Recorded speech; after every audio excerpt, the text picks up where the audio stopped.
Hello नमस्कार सभी UPSC aspirants को। मेरा YouTube channel only UPSC civil exam 88 by Dhanilal sir. इस चैनल को आप लाइक सब्सक्राइब शेयर ज़रूर करें। आज हम पढ़ रहे हैं इंडियन इकोनॉमी से land reform in India, Bharat में भूमि सुधार। इससे 5 क्वेश्चन कर रहे हैं, हर दिन की बात ही। उसमें क्वेश्चन नंबर 1 है, भारत में हदबंदी के संदर्भ में निम्नलिखित कथनों पर विचार कीजिए। ऑप्शन 1, बागवानी कृषि को हदबंदी के दायरे से बाहर रखा गया। ऑप्शन 2, धार्मिक चैरिटेबल संस्थाओं को हदबंदी के दायरे में रखा गया। कूट में एम है केवल 1, बी केवल 2, ऑप्शन सी 1 और 2 दोनों, ऑप्शन डी कोई नहीं। तो इसमें राइट आंसर है ऑप्शन ए केवल 1, बागवानी कृषि को हदबंदी के दायरे से बाहर रखा गया था। अब इसकी हम व्याख्या देख लेते हैं। भूमि सुधार कार्यक्रमों में जोतों की हदबंदी और सीमा काफ़ी महत्वपूर्ण है। इसके अंदर भारत में हदबंदी को लेकर अधिक सफलता देखने को नहीं मिली। इसकी असफलता के प्रमुख कारण इस प्रकार है।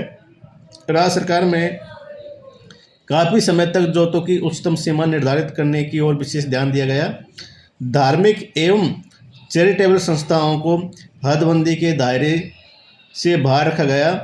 बागवानी कृषि को भी हदबंदी के दायरे से बाहर रखा गया। तो इसलिए राइट आंसर ऑप्शन ए है।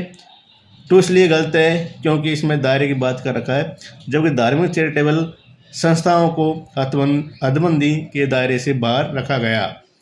नेक्स्ट क्वेश्चन, भारत में पट्टेदारी सुधार के उपायों के संदर्भ में कौन सा से कथन सही है। ऑप्शन ए, लगान का विनियमन, अवधि की सुरक्षा, पट्टेदारी पर स्वामित्व की घोषणा। नीचे दिए गए हुए कोटों में से सही उत्तर चुनिए। तो इसमें ऑप्शन ए केवल 1, ऑप्शन बी केवल 2 और 3, ऑप्शन सी केवल 2 और 3, ऑप्शन डी उपयुक्त सभी। तो इसमें राइट आंसर है ऑप्शन डी, उपयुक्त सभी है। लगान का विनियमन कर दिया गया, उनको सुरक्षा दी गई, और जिसकी पट्टेदारी हो गई या मतलब जिसकी रजिस्ट्री हो गई उस पर स्वामित्व की घोषणा हो गई है।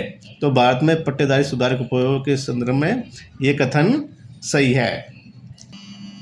क्वेश्चन नंबर 3, डिजिटल इंडिया भूमि अभिलेख आधुनिकीकरण कार्यक्रम के संदर्भ में निम्नलिखित कथनों पर विचार कीजिए। ऑप्शन 1, इस कार्यक्रम के प्रमुख घटक भूमि अभिलेखों का कंप्यूटरीकरण, सर्वेक्षण एवं पुनः सर्वेक्षण तथा रजिस्ट्रेशन का कंप्यूटरीकरण है। ऑप्शन 2, इस कार्यक्रम के लिए जिले को इकाई माना गया है। उपयुक्त में से कौन सा से कथन सही है। ऑप्शन ए केवल 1, ऑप्शन बी केवल 2, ऑप्शन सी दोनों कथन, उपयुक्त में से कोई नहीं। तो इसमें राइट आंसर है ऑप्शन सी, दोनों कथन ही सही है। डिजिटल इंडिया भूमि अभिलेख या आधुनिकीकरण कार्यक्रम के 3 प्रमुख घटक थे। भूमि अभिलेखों का कंप्यूटरीकरण किया गया, सर्वेक्षण एवं पुनः सर्वेक्षण किया गया, रजिस्ट्रेशन का कंप्यूटरीकरण किया गया, और इसमें जिले को इकाई माना गया है। इसलिए दोनों कथन ही सही है। नेक्स्ट क्वेश्चन, भारत में मालवाड़ी व्यवस्था के संदर्भ में निम्न में से कौन सा कथन सही है।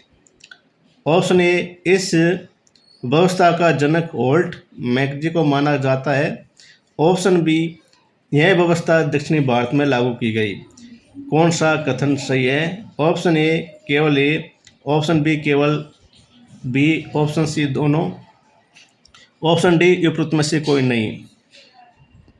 तो हमने आपको 3 प्रकार की जमींदारी व्यवस्था बता दी है। उसमें जैसे रेतवाड़ी, मालवाड़ी और जमींदारी व्यवस्था, ये तीनों के हमने जनक बता दिए हैं। अब ये थी भारत में मालवाड़ी व्यवस्था। तो इसके जनक कौन थे।